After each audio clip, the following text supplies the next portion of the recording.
వచ్చింది. ఎంత చెప్పినా వెళ్ళలేదు.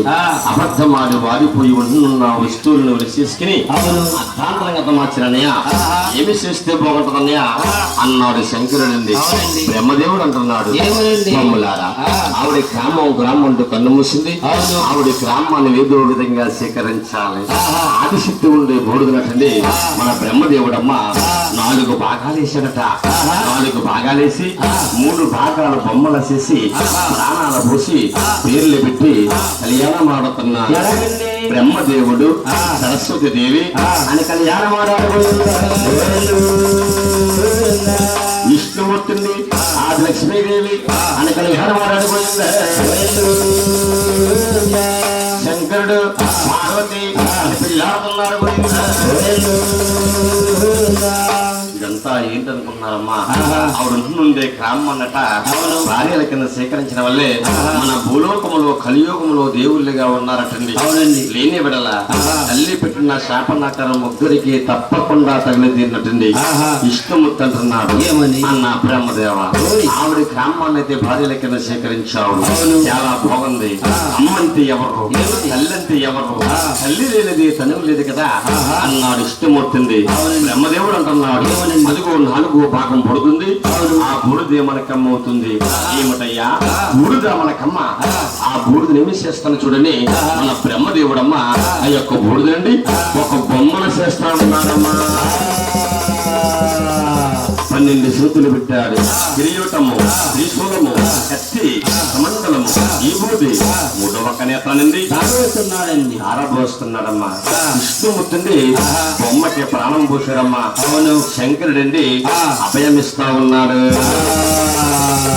ఆ మహాతల్లి అంటుంది, ఓ బ్రహ్మ విష్ణువు శంకర ఒంటరిగా పెట్టి ప్రాణం పోసారు. నా ఊరేమిటి, నా పేరేమిటి, ఉండవలసిన తానకనేది అని అడిగిందట మహాతల్లి.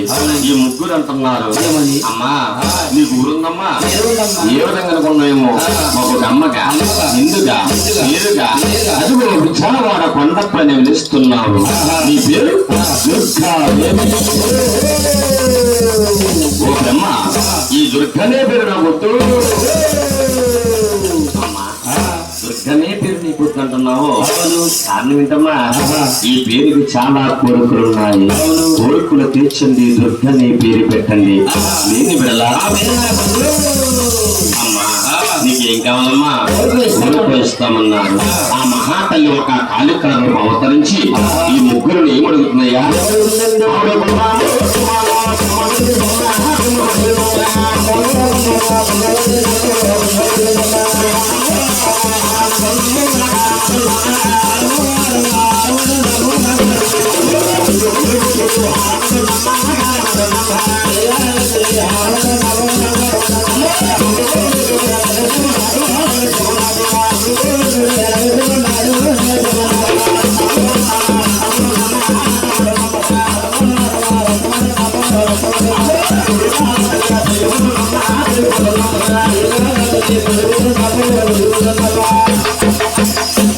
ఆ విధముగా కూడుకున్నదట ఈ ముగ్గురు అంటున్నారు.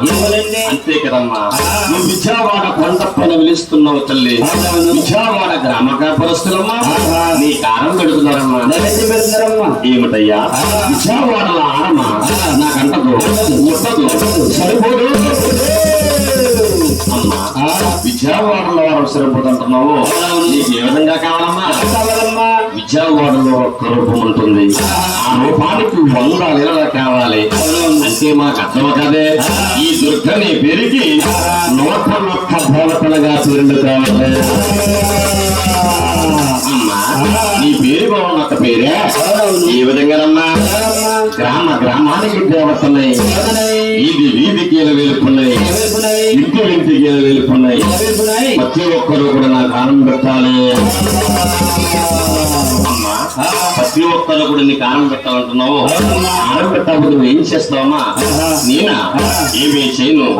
నాలో ఉండే లీలలో ఈ భూలోకాన్ని పీండ్రించేస్తున్నాయి. ఆయన లీలలేంటి భూలోకాన్ని పీండ్రిస్తే ఈ విధంగా పీండ్రిస్తున్నారు.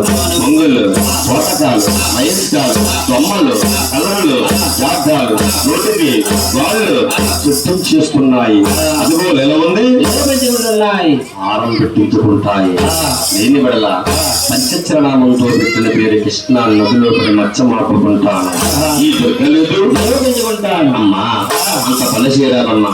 నీ గోళ్ళు ఇస్తావు అమ్మా.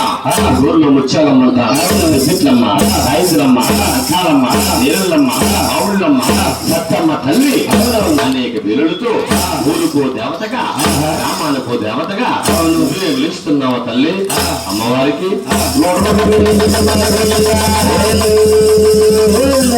ఎప్పుడైతే పేర్లు పెడుతున్నారు ఆ మహాతల్లి ఉంటుంది.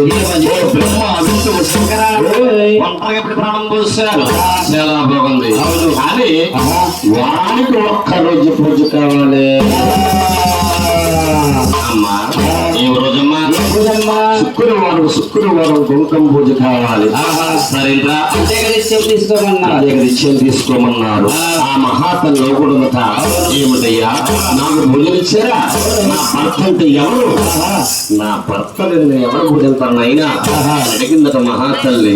భర్త అంటే ఎవరనగానే బ్రహ్మదేవుడు ఇష్టమూర్తి కూడా అలా నిజాయించిపోతున్నారు. ఆ మహాతల్లి నుండి బ్రహ్మదేవ నువ్వు నాకేమవుతున్నానైనా నేనా ఆది కాలమే నిన్ను బొమ్మను చేసిన కదా. నిన్ను సృష్టించినందుకు బొమ్మగా చేసినందుకు నీకు తండ్రిని అవుతున్నానమ్మా. విష్ణు మహావిష్ణు నువ్వు నాకేమవుతున్నావు అయినా నేనా ఆది కాలము నీకు ప్రాణం పోసాను కదా. మన ఇద్దరికి రక్త సంబంధం ఏర్పడది. నువ్వు అక్కగా ఉండాలి, నీకు నేను తమ్ముడిగా ఉంటున్నాను. విష్ణు అక్కా తమ్ముడిగా ఉందామంటున్నావు. ఏ విధంగా అవుతున్నావు? ఈ యొక్క మహావిష్ణు అవతారం ఇడిసి పెడుతున్నాను. శ్రీ వేడుకొండల స్వామి అవుతున్నాను. వేడుకొండలో నేనెప్పుడు తిరుపతిలో గుళ్ళు కట్టుగా ఉంటాను. తిరుపతి కొండల్లో మీరందరూ కూడా నా పరంబస్తులు ఆపద మొక్కులు మొక్కుతారు. నా తిరుపతి వచ్చి నా కొండకొచ్చి నా కాడబురుసుంది, నా కండ ఉంది, నీ విద్యా వరుస్తారక్క. ఈ కలియుగంలో మనిద్దరం కూడా అక్క తమ్ముడు అని పేరు పొందాలి. శంకర గౌరీ శంకర నువ్వు నాకేమవుతున్నావయ్యా? నేనా ఆది కాలంలో నీ కామం తీరుస్తానని అబద్ధమాడి వాడిపోయి ఉన్న వస్తువులను తీసుకుని